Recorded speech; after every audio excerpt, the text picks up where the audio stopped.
성령님 좋은 아침입니다. 이 시간 성령님을 초청합니다. 오늘도 내 안에 오셔서 하나님을 기쁘시게 해드릴 것을 소원하게 해주세요. 오늘 말씀을 통해 구체적으로 무엇을 해야 할지를 깨닫게 해주세요. 깨달은 것을 삶 속에서 실천할 수 있도록 도와주세요. 아멘. 오늘 함께 나누실 하나님 말씀은 디모데전서 4장 1절에서 16절까지 말씀입니다. 그러나 성령이 밝히 말씀하시기를 후일에 어떤 사람들이 믿음에서 떠나 미혹하는 영과 귀신의 가르침을 따르리라 하셨으니 자기 양심이 화인을 맞아서 외식함으로 거짓말하는 자들이라. 혼인을 금하고 어떤 음식물을 먹지 말라고 할 터이나 음식물은 하나님이 지으신 바니 믿는 자들과 진리를 아는 자들이 감사함으로 받을 것이니라. 하나님께서 지으신 모든 것이 선함에 감사함으로 받으면 버릴 것이 없나니 하나님의 말씀과 기도로 거룩하여 짐이라. 내가 이것으로 형제를 깨우치면 그리스도 예수의 좋은 일꾼이 되어 믿음의 말씀과 내가 따르는 좋은 교훈으로 양육을 받으리라. 망령되고 허탄한 신화를 버리고 경건에 이르도록 내 자신을 연단하라. 육체의 연단은 약간의 유익이 있으나 경건은 범사에 유익하니 금생과 내생의 약속이 있느니라. 미쁘다 이 말이요 모든 사람들이 받을만 하도다. 이를 위하여 우리가 수고하고 힘쓰는 것은 우리 소망을 살아계신 하나님께 두미니 곧 모든 사람 특히 믿는 자들의 구주시라. 너는 이것들을 명하고 가르치라. 누구든지 내 연소함을 업신여기지 못하게 하고 오직 말과 행실과 사랑과 믿음과 정절에 있어서 믿는 자에게 본이 되어 내가 이를 때까지 읽는 것과 권하는 것과 가르치는 것에 전념하라. 내 속에 있는 은사 곧 장로의 회에서 안수받을 때 예언을 통하여 받은 것을 가볍게 여기지 말며 이 모든 일에 전심전력하여 너의 성숙함을 모든 사람에게 나타나게 하라. 내가 내 자신과 가르침을 살펴 이 일을 계속하라. 이것을 행함으로 내 자신과 내게 듣는 자를 구원하리라. 바울은 오늘 본문에서 잘못된 가르침을 주는 자들을 신랄하게 비판하고 있습니다. 그들이 가르쳤던 잘못된 가르침은 두 가지 내용입니다. 하나는 혼인을 하지 말라는 것과 어떤 음식은 취하지 말라라고 하는 것입니다. 그런데 오늘 본문을 차근히 읽다 보면 그들을 비판하는 바울의 모습이 너무 과하지 않나라고 하는 생각이 듭니다. 그도 그럴 것이 바울이 거짓 가르침을 주는 자들을 가르치는 표현들이 예사롭지 않기 때문입니다. 그 표현들을 정리해보면 다음과 같습니다. 미혹하는 영과 귀신의 가르침을 따르는 자, 양심이 화인 맞은 자, 외식하는 자, 거짓말하는 자. 표현 하나하나가 어떤 의미에서 섬뜩할 정도입니다. 결혼을 금했다고 해서 미혹하는 영, 귀신의 영을 가르침을 따른 자들이라고 몰아세우는 것은 좀 너무 과한 것 아닐까요? 음식을 가려 먹으라고 했다고 해서 양심이 화인 맞은 자이며 위선적이고 외식하는 거짓말쟁이라고 비난하는 것은 해도 너무한 것 아닙니까? 초대교회 당시 혼인을 금하고 음식을 가려 먹게 하는 자들은 유대교의 분파였던 에세네파와 또 헬라 철학의 영향을 받은 영지주의자들이었습니다. 이들이 주장하는 바는 육은 악하고 영은 선하다라고 하는 것입니다. 그러니까 영과 육을 철저하게 이분화시킨 것입니다. 그들에게 진정한 영성을 얻는 방법은 악인 육신을 죽이며 자기 부인의 삶을 사는 것에서 시작됩니다. 그들은 육체적 차원에서 자기 부인을 통해 영을 채우려 했고 결국 그런 행위가 그들을 구원에 이를 수 있게 한다라고 생각했습니다. 하지만 육체적 자기 부인의 행위는 실상 죄된 인간이 자기의 의를 드러내는 방도에 지나지 않습니다. 악의 영은 삼위일체나 예수님의 부활과 같은 널리 알려진 교리들만을 가지고 우리를 미혹하지 않습니다. 사단은 우리가 생각하는 것보다 훨씬 교묘하고 치밀합니다. 사단은 인간의 행위를 앞세우게 합니다. 육체적인 자기 부인이라는 명분을 내세워 인간의 의를 부추깁니다. 자기 육신을 복종시켜 영성을 추구하는 것이 얼마나 그럴싸하게 보입니까? 인간의 열심으로 의의 수준에 이르려고 하는 노력이 얼마나 가상해 보입니까?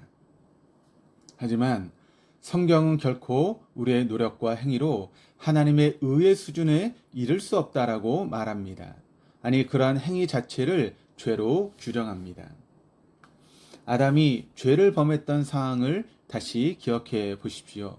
첫사람 아담은 하나님 위치에 있고 싶어 했습니다. 그래서 선악을 하는 과식을 먹으면 하나님과 같이 될 수 있다라고 하는 사단의 유혹에 넘어지게 된 것입니다. 죄라는 단어의 원어적인 의미는 관역을 빗나간 상태를 나타냅니다. 하나님을 향해 시선이 맞춰져 있을 때 피조물인 인간은 가장 자연스럽고 가장 완벽한 상태입니다. 그런데 아담은 관역을 벗어나고 싶어 했습니다. 하나님의 자리에 있고 싶어 했기 때문입니다. 우리의 의지적인 노력과 행함으로 우리의 의를 드러내려고 하는 첫사람 아담이 저질렀던 그 죄와 다르지 않습니다. 로마서 3장 23절 24절입니다. 모든 사람이 죄를 범하였음에 하나님의 영광에 이르지 못하더니 그리스도 예수 안에 있는 성령으로 말미암아 하나님의 은혜로 값없이 의롭다 하심을 얻은 자 되었느니라.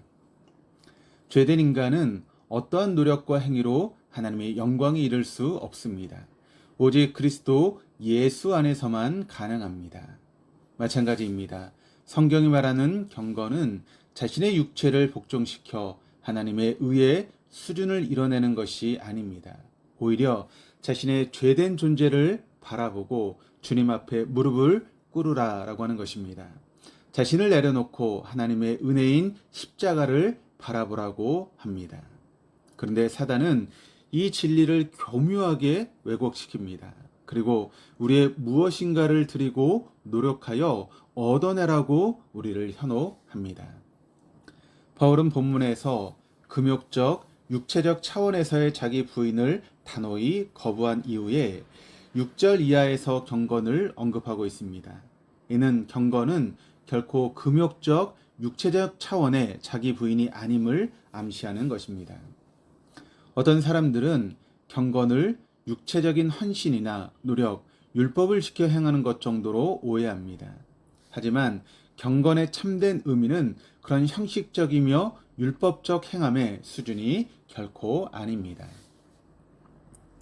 워터 A. 이웰이라고 하는 성경 신학자는 그가 쓴 신학사전, 복음주의 신학사전에서 경건의 의미에 대해서 이렇게 정의합니다.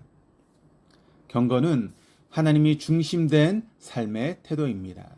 목회 서신에서 경건이 의미하는 바는 단지 율법에 집중되어 있지 않으며 오히려 그리스도 안에서 믿는 자들의 믿음에 초점을 맞추고 있습니다. 경건한 삶의 비밀은 예수 그리스도 안에 있는 하나님의 계시입니다. 이어서 그는 말합니다. 경건은 매일의 삶에서 예수님을 통해서 알게 된 구원자, 창조자 하나님을 경외하는 삶입니다. 경건은 단지 육체적 차원의 훈련이나 자기 부인이 아니라 예수 그리스도를 믿는 믿음을 통해 하나님을 인식하고 그의 성품에 참여하는 자가 되기를 갈망하는 삶입니다. 갈라디아서 2장 20절이 이렇게 증거합니다. 내가 그리스도와 함께 십자가에 못 박혔나니 그런즉 이제 내가 사는 것이 아니요 오직 내 안에 그리스도께서 사신 것이라. 이제 내가 육체 가운데 사는 것은 나를 사랑하사 나를 위하여 자기 자신을 버리신 하나님의 아들을 믿는 믿음 안에서 사는 것이라. 이 구절은 예수 그리스도와의 연합을 나타내 주는 구절일 뿐만 아니라 중생한 인생이 이제 어떻게 성화의 삶, 경건의 삶을 살아갈 수 있는지를 보여주는 아주 중요한 구절입니다. 포도나무 되시는 예수 그리스도와 연합된 가지인 우리가 이제 육체 가운데 사는 것은 하나님의 아들 예수 그리스도를 믿는 믿음 안에서 살아가야 합니다. 믿음은 단지 우리를 의롭다고 칭해 주실 그때만 적용되는 것이 아닙니다. 오늘의 경건의 삶을 사는 우리에게도 여전히 요구되어지는 것입니다. 이 믿음에서 떠난 자들은 결코 경건의 삶을 살 수 없습니다. 본문 1절에서 미혹해 하는 영의 가르침을 받은 자들을 믿음에서 떠난 자들이라고 바울이 말한 이유도 여기에 있습니다. 또한 경건의 삶은 하나님과 그의 성품에 참여하여 그 안에서 누릴 수 있는 측량할 수 없는 풍성함을 누리는 삶입니다.